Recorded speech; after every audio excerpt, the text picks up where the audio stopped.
All right, I am going live again.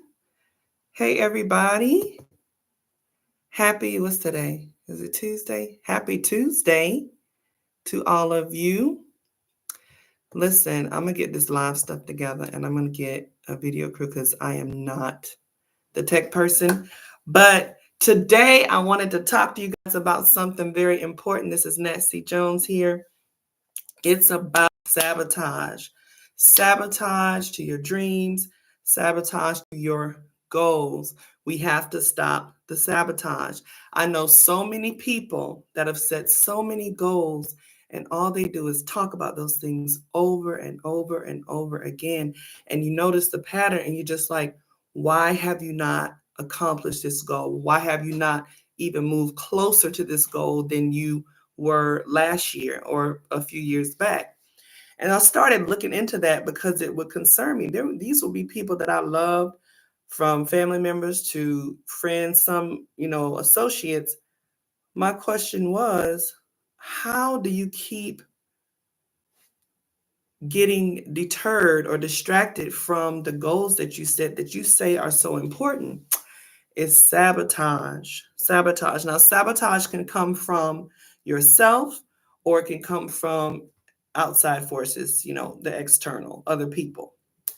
Okay, this is how you know if you have been sabotaged or if you're experiencing sabotage. Number one, you have unexplained setbacks.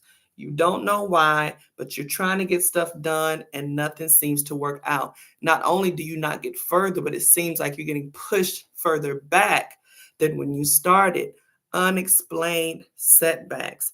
Why can't I get ahead? Why is nothing that I'm doing working? Unexplained setbacks. Then another form of sabotage is negative influences.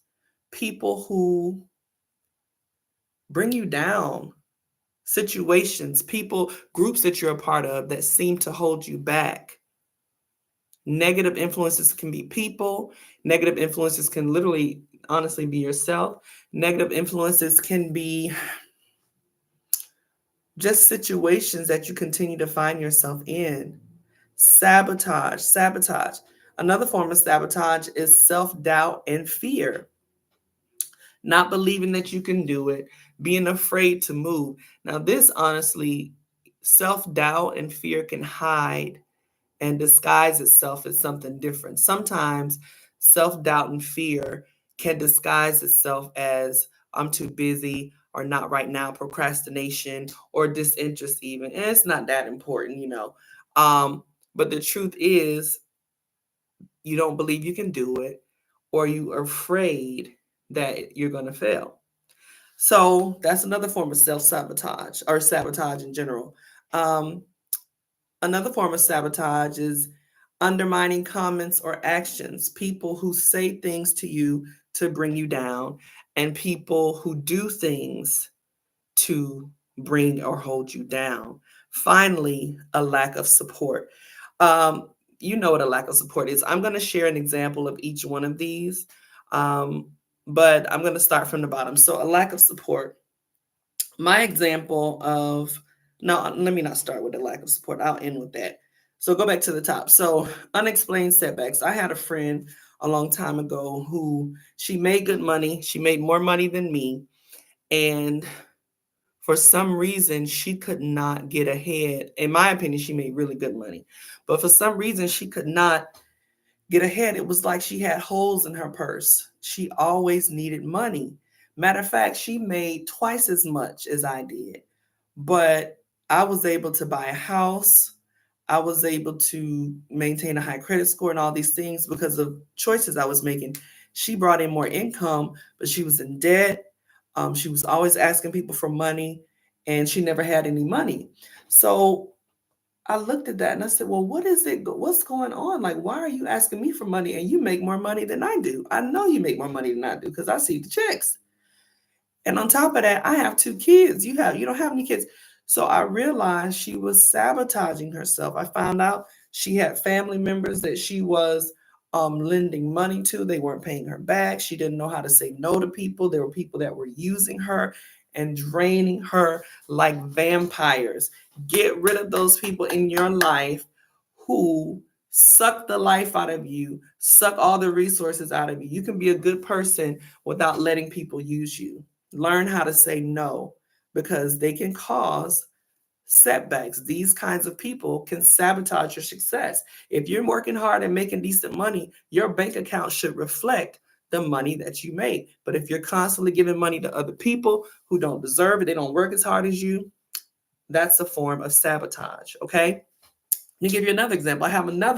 There's another person that I know who she is a very talented artist, and she was working on this piece of work, and this was going to be a game changer for her. I mean, she was going to make some good money with this. Everybody knows that she's an amazing artist, but she was in a relationship with someone who discouraged her from completing the project. And I remember telling her, I think you should finish this project just in case you miss your window of opportunity. Somebody say success waits for no one. Success loves speed. And if you miss an opportunity to insert yourself on the path of success and to put your gift out there, you may never get that opportunity again. She listened to her boo at the time, and she did not finish her project, and the relationship did not work out, and it's been 5 years, and she still has not finished that project. She's in the same position she was 5 years ago. That is an example of a negative influence. You can be sabotaged by people you're in romantic relationships with. You can be sabotaged by family. You can be sabotaged by friends. Sometimes it's intentional, sometimes it's not. But you have to get what my mother calls in the center of your control box, which means I make decisions about my life. I may ask you, I appreciate your opinion sometimes, but at the end of the day, I'm going to do what I feel is best for my life because I have progress to make. And if you're in my life, you're just going to have to understand whether you think I should do something or not. If I feel like this is something I need to do, I'm going to do it, and I'll deal with the consequences afterwards. Okay? Do not let anybody, no matter how much they love you or how much you think they love you, stop you from your progress to whatever it is that you're trying to achieve. Sometimes they hold you back because they're afraid of how it will impact the relationship when you succeed, especially if they're not successful. They're afraid that you may want to walk away from them. They're afraid. Sometimes they don't want you to get hurt because they really think you're going to fail. You have to know how to draw that line between I love you and you can't tell me what to do. I'm grown. You're an adult. Pursue your progress. Do what you have to do, no matter who understands it. Okay. So that's negative influence. The third one was self doubt and fear. I always like to look at fear as a pit bull that barks and growls, but he doesn't have any teeth. And he's standing in front of a pot of gold. He's trying to keep you from getting to that reward that you need so badly. You cannot face fear by avoiding it. You can't face fear. You cannot get rid of fear by avoiding it. You have to face your fears. I don't care if you're shaking and trembling like a 120-year-old woman trying to walk down the street. If you're sweating bullets, you have to face your fears because your fears can sabotage your dreams. They can sabotage your success. They can keep you from progress. And here's the thing, you have no idea what's going to happen in the future. You're afraid of something you don't even know. You don't know if everything's going to go bad. You're assuming that. You have no idea. There's a 50% chance it's going to go good, a 50% chance it's going to go bad. And honestly, if you put in the work, the chance of it going well increases. Somebody say, do it scared. Do it scared. Do it scared. I do not care how scared you are. The fear will not go away until you face it.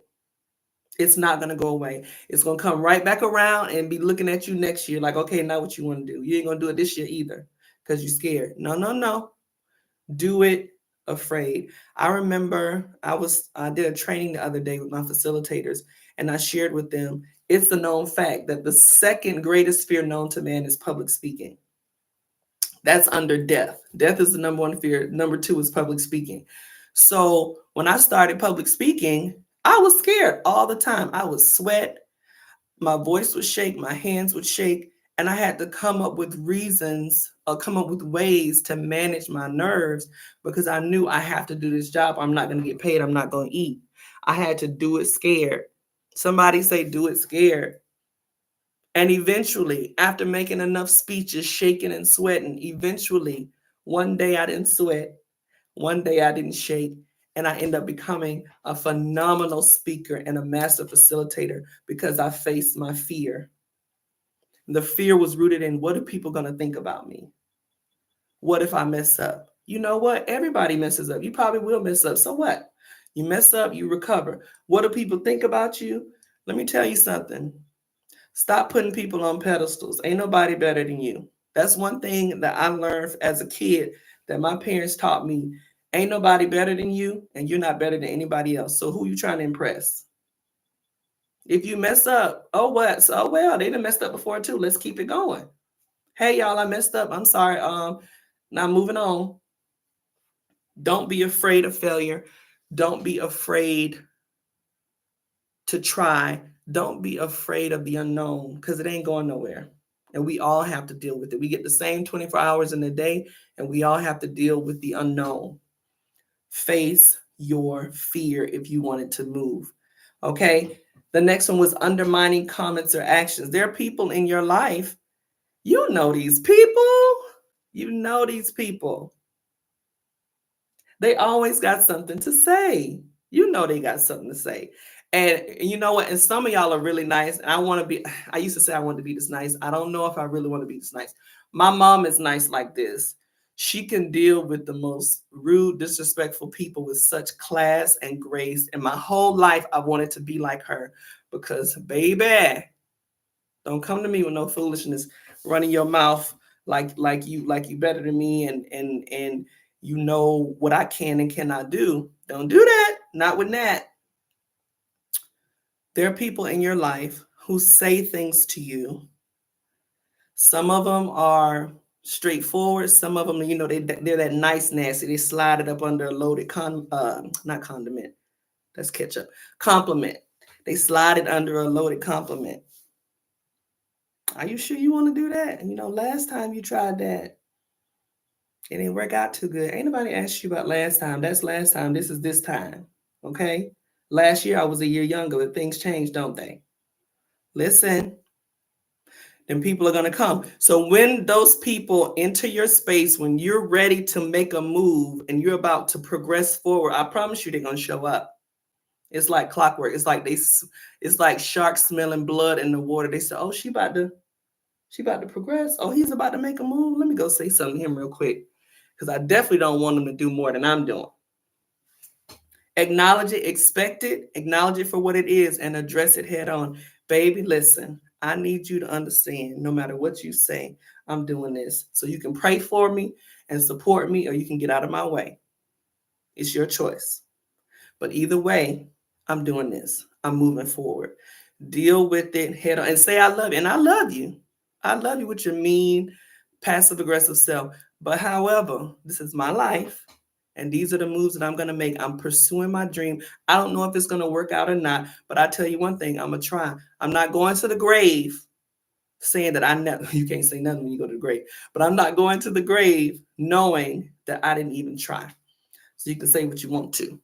Undermining comments and actions. Sometimes people will do things. Now listen, I have a friend, I got a lot of friends that go through a lot of different things. And I'm trying not to name no names.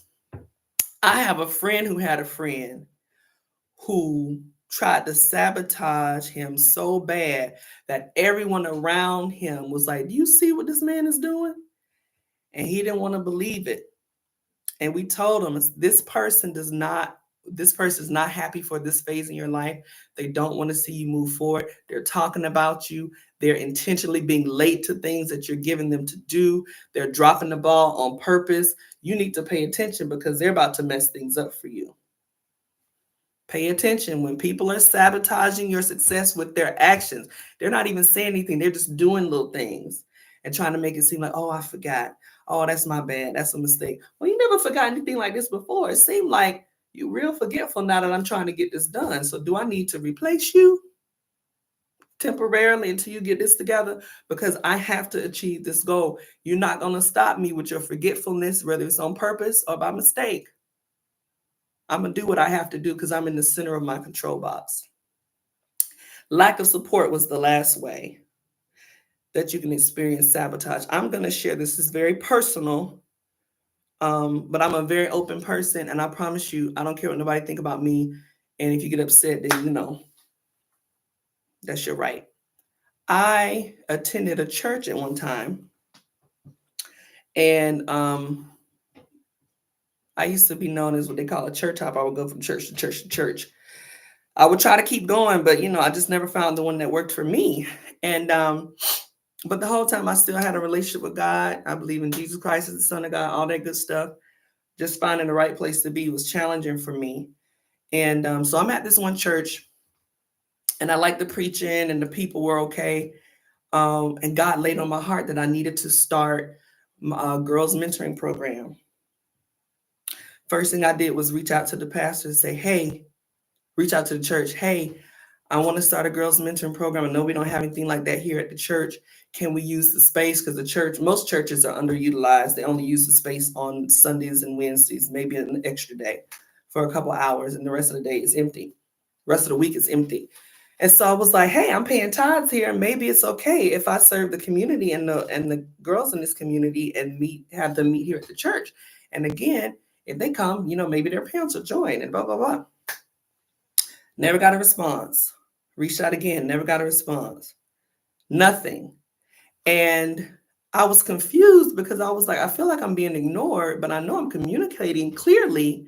And I know God told me to start this nonprofit. I'm like, God, what should I do? I started praying like, God, what do you want me to do? Because I was raised to believe that anything you're going to do for God, it has to come through the church and your pastor has to approve. I know better now. But that's what I thought at the time. And so I was doing what I thought was right at the time. And I got nothing. I got the cold shoulder. So I said, okay, I know what to do. I prayed. I said, Lord, show me what to do.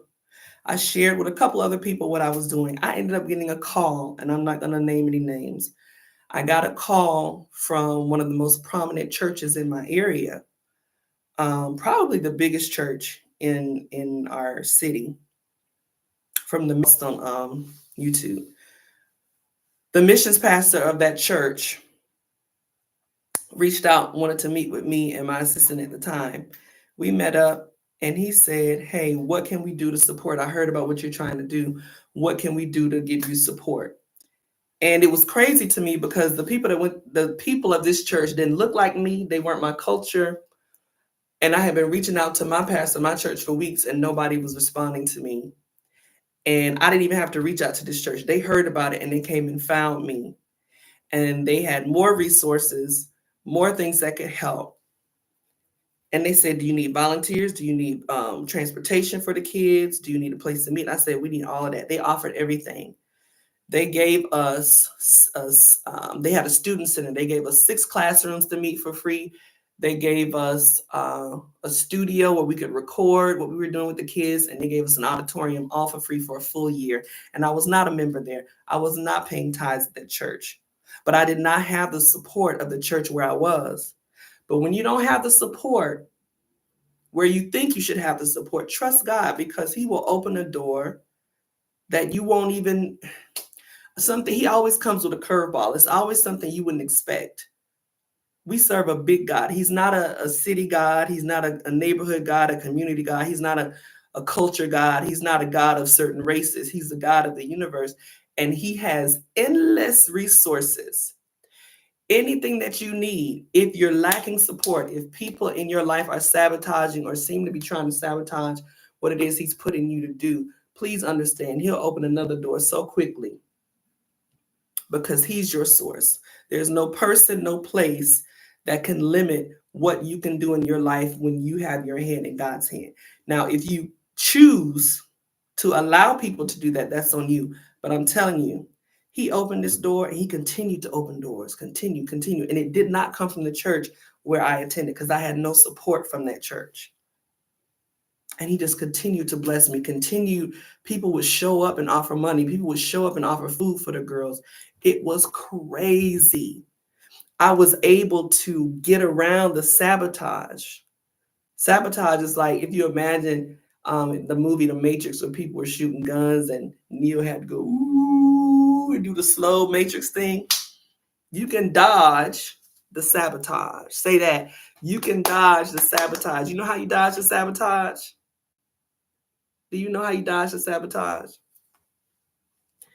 You have to submit to God, put your hand in his hand, trust him, and do what he says. There is no failure in him. There's no failure in his plans. There's no failure in his will. And sabotage does not work on you when you are doing what you're supposed to do, what he gave you to do. It just will not work. When the enemy comes at you with sabotage, next thing you know, you're going to be able to go another way. It won't hit you. No weapon formed against you will prosper. So, how do you really eliminate the sabotage in your life? How you eliminate it is you find yourself in God's will, submit to it, allow him to lead and direct you, and you will find your way to success. You have to move quickly. God will open the door for you to take an opportunity, and you have to move fast. Okay? Like these people that are just like, oh, yeah, you just got to sit there and manifest. I'm just going to sit here and think about and manifest everything that I want. You don't need to manifest. You need to move fast. Don't manifest. Move fast. There is something that you're supposed to be doing, and you need to move fast. Do not delay. Don't delay. It's yours for the taking if you really, really want it. I hope this video is inspirational. I hope it helps somebody and compels someone to move closer to God than they ever have before. And I hope you have a wonderful day. I'll see you next time. Bye. Now I got to figure out how to close. There we go for Facebook. Okay. And then this one is, where's the button to close this one? And this one. See you later, YouTube.